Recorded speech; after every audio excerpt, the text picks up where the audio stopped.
Thanks for clicking on the webcast. I'm Laura Queso. Here's the latest from WENY HD News and the Star-Gazette. We have breaking news overnight out of the city of Elmira. Police were called to 422 Linden Place on the city's east side. That was just before 2 this morning for reported gunshots. Now, we spoke to police just minutes ago, and they say 2 suspects are in custody. After an investigation, they found an apparent home invasion, and they did locate personal property around the neighborhood. Again, the 2 suspects are being questioned by police. More info as it becomes available. Well, now on to an update on that Addison fire that we broke yesterday right here on Good Morning Twin Tiers. An elderly couple is dead and 3 others injured. Now, 80-year-old Thomas Elliott and his wife, 78-year-old Lucinda, died in that fire. We're now told that Elliott's 2 daughters and a son-in-law suffered non-life-threatening injuries while trying to save the victims. All 3 were taken to Corning Hospital. As we reported, flames broke out at the home on John Ryle Road. That was around 3:30 Monday morning. The house was completely destroyed. State police fire investigators were on scene throughout the day, and they have not determined the cause. The Alice Trappler murder trial is winding down, and it looks like the jury will get the case today after the district attorney gives the prosecution's closing argument. Monday, defense attorney Susan Beth Chitomer said if Trappler planned the murder of her baby's father, Daniel Bennett, it would have been a lot harder to find a body and a weapon.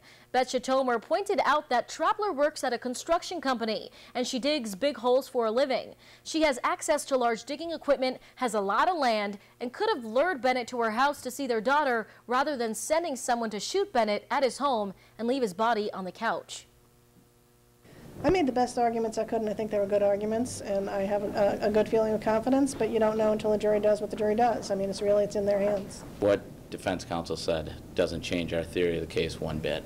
I'm prepared to argue tomorrow just the way that I would had she not ever said anything today.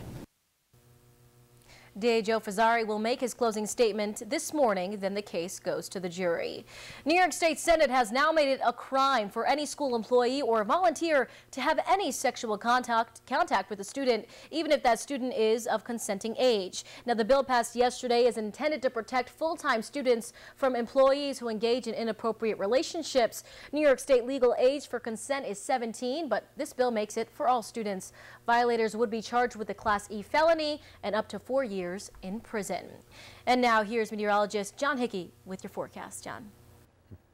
Well, it certainly has been a beautiful stretch of weather with the sunshine and the warm temperatures. We get one more day of that for today before we begin to see some changes around the Twin Tiers. We have some showers on the way for tomorrow, and they're likely to be off and on throughout the end of the week and even into Mother's Day and beyond Mother's Day. Although we'll ditch the shower chances, it turns much colder. We've been at or above average with our temperatures for over a week now. We'll be heading well below average with your temperatures as we look to next week. For today, though, nothing but sunshine out there, at least to start your day off. We'll see some high, thin cirrus clouds drifting in from south to north throughout your afternoon as this waving area of low pressure makes a very slow march off towards the north, and you can see that indicated by some of these green blobs here. Those green blobs are your rain chances, and they start to increase throughout your day tomorrow. You'll start your morning off dry, but then the showers arrive by the afternoon. Could be some embedded rumbles of thunder in here and perhaps a heavier downpour for a brief period of time, although we're not expecting very heavy rainfall all day long, that's for sure. Showers diminish over Wednesday night, but return as you look ahead towards your day on Thursday.